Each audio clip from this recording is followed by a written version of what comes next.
Hello, ഞാൻ ഷാലു വിനു. എല്ലാവർക്കും എന്റെ ചാനലിലേക്ക് സ്വാഗതം.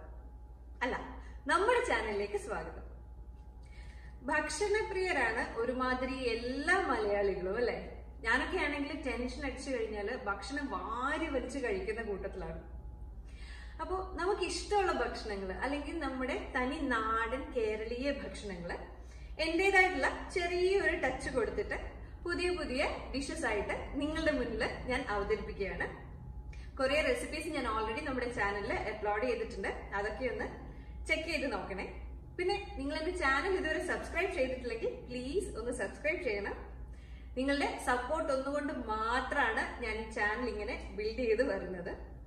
അതേപോലെ എന്റെ ചാനലിലെ പുതിയ റെസിപ്പീസ് ഒക്കെ നിങ്ങൾക്ക് നോട്ടിഫിക്കേഷൻ വരണമെന്നുണ്ടെങ്കിൽ താഴെ കാണുന്ന ആ ബെല്ലൈക്കൺ കൂടെ ഒന്ന് ക്ലിക്ക് ചെയ്യണേ.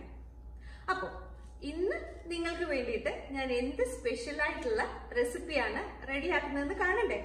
നമുക്ക് നോക്കാം. നമ്മുടെ ഇന്നത്തെ റെസിപ്പി നല്ല അടിപൊളി ടേസ്റ്റിലുള്ള ഒരു പൈനാപ്പിൾ കോക്കനട്ട് റൈസ് ആണ്. ഇത് ചെയ്യാൻ വളരെ എളുപ്പമാണ്. അത്ര ടേസ്റ്റി ആയിട്ടുള്ള നല്ല കിടിലനൊരു വെറൈറ്റി റൈസും ആണിത്. കുട്ടികൾക്കൊക്കെ ഒരുപാട് ഇഷ്ടപ്പെടുന്ന ഒരു അടിപൊളി റൈസാണ് കേട്ടോ ഇത്. ഇതിനു വേണ്ടിയിട്ട് ഞാനിവിടെ 3 കപ്പ് റൈസ് എടുത്തിട്ടുണ്ട്. ഇത് ഞാൻ വേവിച്ച് വെച്ചിരിക്കുന്ന ചോറാണ് കേട്ടോ. ഇത് നിങ്ങൾക്ക് ബാസ്മതി റൈസോ ഏത് റൈസ് വേണമെങ്കിലും എടുക്കാം കേട്ടോ. കുത്തരി എടുക്കാതിരിക്കുന്നതാണ് നല്ലത്. ഞാനിവിടെ ബാസ്മതി റൈസാണ് എടുത്തിരിക്കുന്നത്. ഇനി ഇതിലേക്ക് ഞാനിവിടെ 2 കപ്പ് പൈനാപ്പിൾ ചെറുതായിട്ട് ചോപ്പ് ചെയ്തെടുത്തിട്ടുണ്ട്. 1 കപ്പ് തേങ്ങ എടുത്തിട്ടുണ്ട്. ഒരു ചെറിയ സവാള കട്ട് ചെയ്തത്, ക്യാപ്സിക്കം ഓറഞ്ചും യെല്ലോയും കളറ് കട്ട് ചെയ്തത്, കറിവേപ്പില, കുറച്ച് ബദാം അല്ലെങ്കിൽ കാഷ്നട്ട്, കുറച്ച് റേസിൻസ്, അതിൻ്റെ കൂടെ തന്നെ കുറച്ച് പുതിനയില എടുത്തിട്ടുണ്ട്. ഞാനിതിലേക്ക് മല്ലിയില ചേർക്കുന്നില്ല. ഇനി നമുക്ക് ആദ്യം തന്നെ പാനിൽ കുറച്ച് നെയ്യും എണ്ണയും കൂടെ ഒഴിച്ചു കൊടുക്കാം. ഇനി ഇതിലേക്ക് നമ്മുടെ നട്ട്സും റേസിൻസും വന്നിട്ട് വറുത്തെടുക്കണം. നിങ്ങളുടെ കയ്യിൽ കാഷ്നട്ട്സ് ഉണ്ടെങ്കിൽ അതും ചേർക്കാം കേട്ടോ. ഞാനിവിടെ കുറച്ച് ബദാമും റേസിൻസുമാണ് ചേർത്തിരിക്കുന്നത്. ഇനി ഇതൊക്കെ നല്ലതുപോലെ ഒന്ന് ഫ്രൈ ആയി വരുമ്പോൾ ഇതിലേക്ക് കറിവേപ്പില ചേർത്ത് കൊടുക്കാം. ഇനി നമുക്ക് അരിഞ്ഞു വെച്ചിരിക്കുന്ന സവാളയും ക്യാപ്സിക്കവും ചേർക്കാം. ഇനി ഇതെല്ലാം കൂടെ ഒന്ന് മിക്സ് ചെയ്തെടുക്കണം. ഈ സവാളയുടെയൊക്കെ കളർ ഒന്ന് ചെറുതായിട്ട് മാറി വരണം. അതുവരെ ഒന്ന് വഴറ്റിയെടുത്താൽ മതിയാവും. ഒരുപാട് ഗോൾഡൻ ബ്രൗൺ കളറൊന്നും നമ്മളിപ്പോൾ ഈ സവാള ആവുന്നവരെ വെയിറ്റ് ചെയ്യേണ്ട ആവശ്യമില്ല. ഇതിലേക്ക് ഒരല്പം ഉപ്പ് കൂടെ ചേർത്തിട്ട് നമുക്കിതൊന്ന് വഴറ്റിയെടുക്കാം.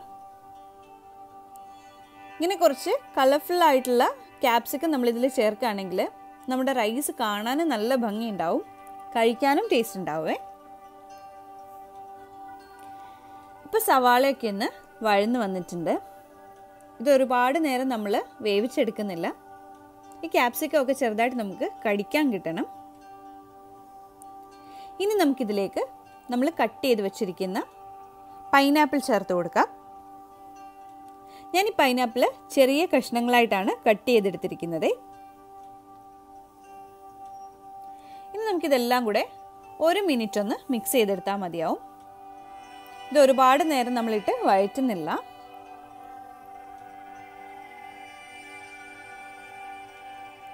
ഞാനിവിടെ 2 കപ്പ് പൈനാപ്പിളാണ് എടുത്തിരിക്കുന്നത്. നമ്മൾ എത്ര കപ്പ് പൈനാപ്പിൾ എടുക്കുന്നോ അതിൻ്റെ പകുതി കപ്പ് തേങ്ങയാണ് ഇതിലേക്ക് എടുക്കുന്നത്. ഇനി ഇതിലേക്ക് ആവശ്യത്തിന് ഉപ്പ് കൂടെ ചേർത്തിട്ട് നമുക്കൊന്ന് മിക്സ് ചെയ്തെടുക്കാം. ഞാൻ റൈസ് വേവിച്ചപ്പോൾ അതിൽ ഓൾറെഡി കുറച്ച് ഉപ്പ് ചേർത്തിട്ടുണ്ടായിരുന്നു. നിങ്ങൾ ഇതിന് വേണ്ടിയിട്ട് സെപ്പറേറ്റ് ആയിട്ട് റൈസ് വേവിക്കുകയാണെങ്കിൽ അതിലൊരല്പം ഉപ്പും എണ്ണയും കൂടെ ചേർത്തിട്ട് വേണം വെള്ളത്തിൽ മിക്സ് ചെയ്തിട്ട് ഇതൊന്ന് വേവിച്ചെടുക്കാൻ. ഇപ്പം നമ്മുടെ ചോറൊക്കെ ഒന്നിൽ ഒട്ടാതെ കിട്ടും. ഇനി നമുക്കിതിലേക്ക് തേങ്ങ ചേർത്ത് കൊടുക്കാം. ഞാനിവിടെ 1 കപ്പ് തേങ്ങ ചേർക്കുന്നുണ്ട്. ഇനി തേങ്ങ കൂടെ ചേർത്ത് ഇതെല്ലാം കൂടെ നമുക്കൊന്ന് മിക്സ് ചെയ്തെടുക്കണം. ഈ തേങ്ങ നമ്മുടെ പൈനാപ്പിളും ക്യാപ്സിക്കം ഒക്കെ ആയിട്ട് ഒന്ന് മിക്സ് ആയിട്ട് വരാൻ ഏകദേശം 1 മിനിറ്റ് വേണ്ടി വരും. അതുവരെ നമുക്കിതൊന്ന് വഴറ്റിയെടുക്കാം. ഇപ്പം നിങ്ങൾക്ക് തേങ്ങയുടെ ടേസ്റ്റ് കുറച്ചുകൂടെ വേണമെങ്കിൽ ഈക്വൽ എമൗണ്ട് എടുക്കാം. അതായത് 2 കപ്പ് പൈനാപ്പിൾ ആണെങ്കിൽ 2 കപ്പ് തേങ്ങ എടുക്കാം.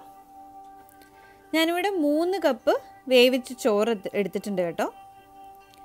ഇപ്പം നിങ്ങൾ കുറച്ച് എടുക്കുന്നുണ്ടെങ്കിൽ പൈനാപ്പിളിൻ്റെ തേങ്ങയുടെയൊക്കെ അളവ് ഒന്ന് അതിനനുസരിച്ച് മാറ്റണേ. ഇപ്പം നമുക്കിനി വേവിച്ച് വെച്ചിരിക്കുന്ന ചോറ് ഇതിലേക്ക് ചേർക്കാം. ഇപ്പോൾ ഉപ്പും എണ്ണയും ചേർത്താണ് ഞാൻ ഈ ചോറ് വേവിച്ചെടുത്തിരിക്കുന്നത്. അതുകൊണ്ട് ഇതൊക്കെ ഒന്നിൽ ഒട്ടാതെ തന്നെ നമുക്ക് കിട്ടും.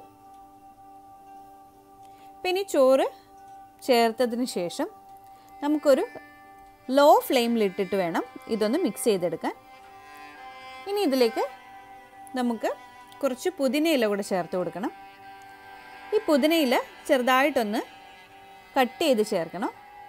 അപ്പം ഇതിന് നല്ല ഒരു ഫ്ലേവർ ഇറങ്ങും ഇതിലേക്ക്. ഇനി നമുക്കിതെല്ലാം കൂടെ നല്ലതുപോലെ ഒന്ന് മിക്സ് ചെയ്തെടുക്കണം.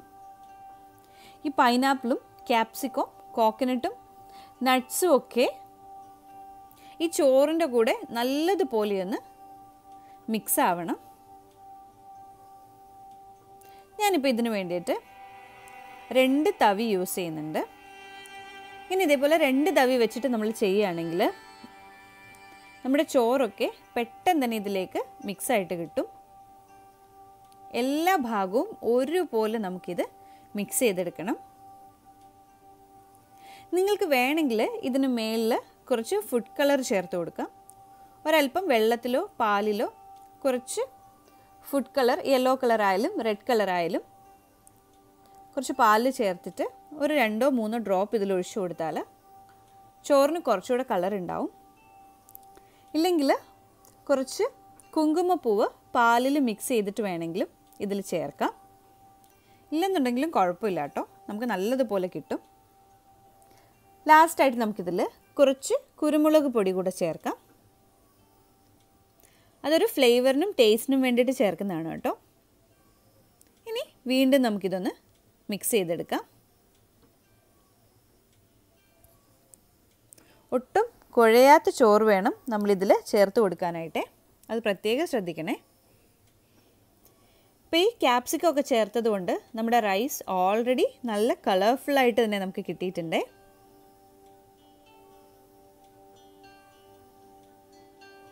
ഇനി ചെറുതായിട്ട് കട്ടയായിട്ട് കിടക്കുന്ന ചോറുണ്ടെങ്കിൽ അതൊന്ന് ഉടച്ചു കൊടുക്കാം കേട്ടോ. നമ്മുടെ പൈനാപ്പിൾ കോക്കനട്ട് റൈസ് നല്ല കിടുക്കനായിട്ട് വന്നിട്ടുണ്ട്. സൂപ്പറായിട്ട് നമ്മുടെ റൈസ് കിട്ടിയിട്ടുണ്ട്. റൈസൊക്കെ ഒന്നിൽ തൊടാതെ തന്നെ വേവിച്ചെടുത്തതുകൊണ്ട് ഈ റൈസ് കഴിക്കാനും നല്ല ടേസ്റ്റ് ആവും. ഇനി നമുക്ക് ഫ്ലെയിം ഓഫ് ചെയ്തിട്ട് ഇത് സെർവ് ചെയ്യാം. ഇത് ചൂടോടെ തന്നെ കഴിക്കാൻ നോക്കണേ, അപ്പോഴായിരിക്കും നല്ല ടേസ്റ്റ് ഉണ്ടാവുക. ഞാനിത് സെർവ് ചെയ്യാനായിട്ട് പൈനാപ്പിളിൻ്റെ ഔട്ടർ കവറാണ് എടുത്തിരിക്കുന്നത്. ഇതിനുള്ള പൈനാപ്പിളൊക്കെ ഞാൻ കട്ട് ചെയ്തെടുത്തിട്ട് ഇതേപോലെ ജസ്റ്റ് ഒരു കിച്ചൺ ടിഷ്യൂ വെച്ചിട്ട് ഒന്ന് അതിലെ മോയ്സ്റ്റൊക്കെ അബ്സോർബ് ചെയ്തെടുത്തിട്ടുണ്ട്. നമ്മൾ ഇതേപോലെ ഈ പൈനാപ്പിളിൻ്റെ കവറിൽ, ഔട്ടർ കവറിൽ ഇതേപോലെ നമ്മൾ സെർവ് ചെയ്യുകയാണെങ്കിൽ ഇത് കാണാനും നല്ലൊരു ഭംഗി ഉണ്ടാവും കേട്ടോ. അതേപോലെ ഈ പൈനാപ്പിളിൻ്റെ ഒക്കെ ഫ്ലേവറും ഇതിലേക്ക് ഇറങ്ങും. ഇതിലെ ഓരോ സ്പൂൺ ചോറ് നമ്മളെടുത്ത് കഴിക്കുമ്പോഴും ആ പൈനാപ്പിളിൻ്റെ മധുരവും നമുക്ക് ആ നട്ട്സ് കടിക്കാൻ കിട്ടുന്നതും ആ റേസിൻസിൻ്റെ ആ ഒരു ടേസ്റ്റും അതേപോലെ നമ്മുടെ തേങ്ങയുടെ ആ ഒരു ക്രഞ്ചിനെസ്സും ഒക്കെ കൂടെ നല്ല പെർഫെക്റ്റ് ആയിട്ടുള്ളൊരു എല്ലാം കൂടെ ചേർന്നൊരു ടേസ്റ്റാണ് നമുക്ക് നമ്മുടെ വായിലോട്ട് കിട്ടുക. അപ്പോൾ നിങ്ങളെല്ലാവരും തീർച്ചയായിട്ടും ഇതൊന്ന് ട്രൈ ചെയ്തിരിക്കണേ. ഗസ്റ്റൊക്കെ വീട്ടിൽ വരുവാണെങ്കിൽ നമുക്ക് പെട്ടെന്ന് തന്നെ ചെയ്തെടുക്കാൻ പറ്റുന്ന ഒരു ഡിഷാണിത്. ഇതൊന്ന് ട്രൈ ചെയ്ത് നോക്കിയിട്ട് എങ്ങനെ ഉണ്ടായിരുന്നു എന്ന് എൻ്റെ കമൻറ്റ് ബോക്സിൽ കമൻറ്റ് ചെയ്യാൻ മറക്കല്ലേ.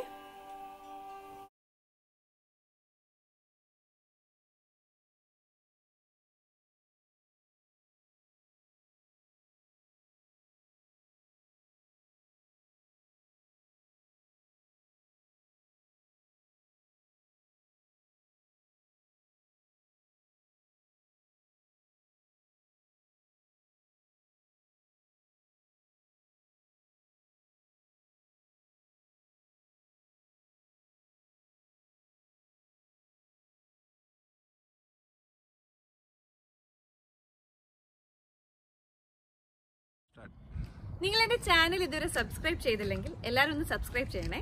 ഈ വീഡിയോ ഇഷ്ടമായെങ്കിൽ ഇത് ഫ്രണ്ട്സിനും ഫാമിലിക്കും ഒക്കെ ഒന്ന് ഷെയർ ചെയ്തിട്ട് ലൈക്ക് ചെയ്യാൻ പറയണേ. താങ്ക്